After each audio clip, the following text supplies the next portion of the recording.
Yan mga katoro, magandang hapon. Magandang hapon po sa inyong lahat. At ngayon po ay malaga. Ayan po. Malaki na ang tiyan. Malamang buntis na po ito mga katoro. Yan po. Oh,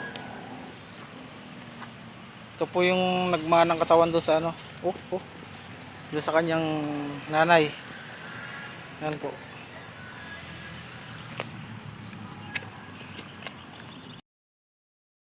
Ito yung mga kaibigan paghapon yung aking mga baka.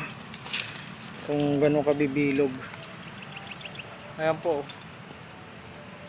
Bilog na bilog po siya. May anak po yan. Ayan. Magkatabi po sila.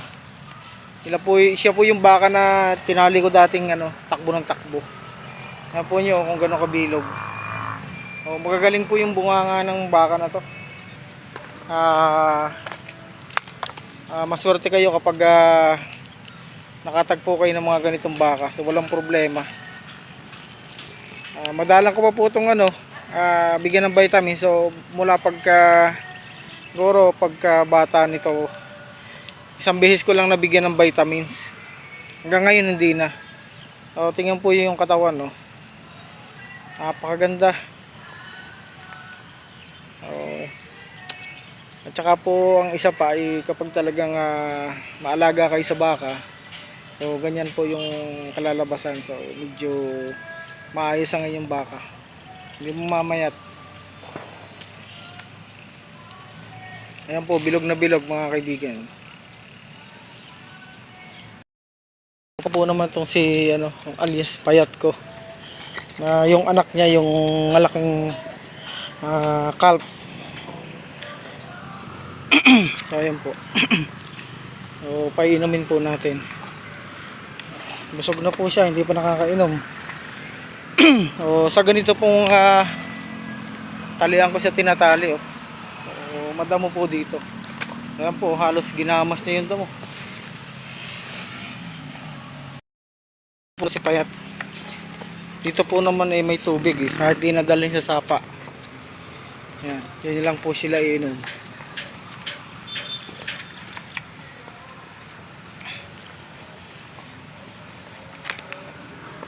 Buti po may tubig dito. May mga na-stack na tubig. Dito na lang po sila umiinom.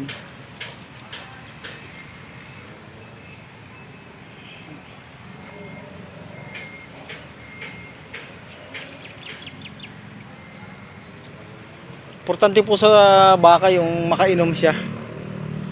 At isang beses sa isang araw. Kung hindi niyo mapuntahan ng alas 10 o kaya alas 3, mga ganitong hapon, lalo na't may edad na, ito umiinom to ng tubig.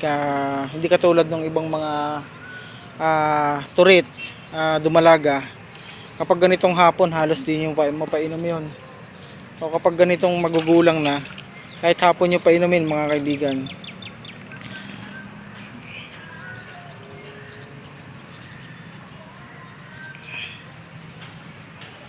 Ayan po.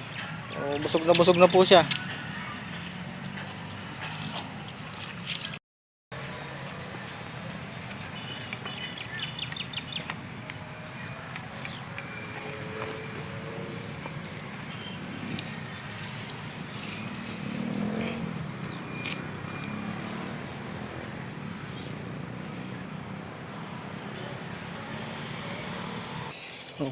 Tapos sila nag-uwian. Yung isa kong baka na pinapakain ng feeds, nakawala. Kaya pala nakawala, nandito yung kanyang mga dabar cards. Ito po yung isang bakang mga bagong panganak. Makulit, mapula-pula. Ito po naman yung nanay niya. Umuwi po sila dito at siguro madaming damo dito ayan. Dito naman po yung ating isang turite. Busog na. Marami po ditong damo. Ayan. O, busog na po siya dito. Yan, dito po natin siya inilagay. Ito yung toro na nakatali doon sa malapit sa akin. Nakawala. Ito po siya. Yan. Siguro nakakita niya yung mga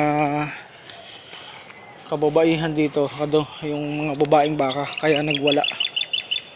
Oh, ito na po siya.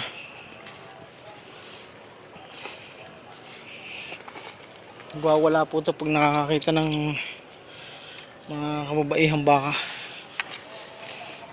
Dito ko na siya itatali. Yan po siya. Ito po ay anak nung baka, palahi nung baka namin na nabinta, na pinagmulo ng aming baka na tatay niyan na galing Batangas. Yan, ito po yun, mga lahi po ito. Po yung isang nandun sa dulo.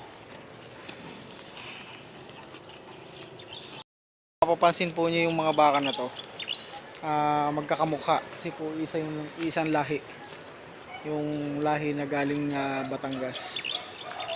Ayan, nagsiuwian po sila dito, mga kaibigan. Ayan po sila. O kaya po pala nakawala yung aking toro. Nakita niyo yung mga kasamahan niya. So, ngayon pong hapon ay maglilipat ulit tayo. Tayo po yung maglilipat at wala po tayong ginawa ngayon. Ayan po mga kaibigan. So, ganito po yung gawain ko kapag ako'y walang ginagawa, mga katoro. At nagpapasalamat po ako sa lahat ng mga subscriber at walang sawang sumusuporta sa Turong Gala, yung walang sawang nanonood sa aking mga video. Thank you po sa inyong lahat, mga kaibigan, ka-vlogger dyan. Maraming salamat po. Shoutout po sa inyong lahat. At kung ako po ay ang aking video mapadaan sa inyong page, paki-subscribe, like, and share po para updated po kayo sa, paki-click na rin po yung notification bell para updated kayo sa aking mga bagong video. Ayan. So, welcome po sa Turong Gala. So, ayan po yung mga baka umuwi sa bukid. So, hanggang sa susunod kong video, mga katoro, mga kaibigan. Bye!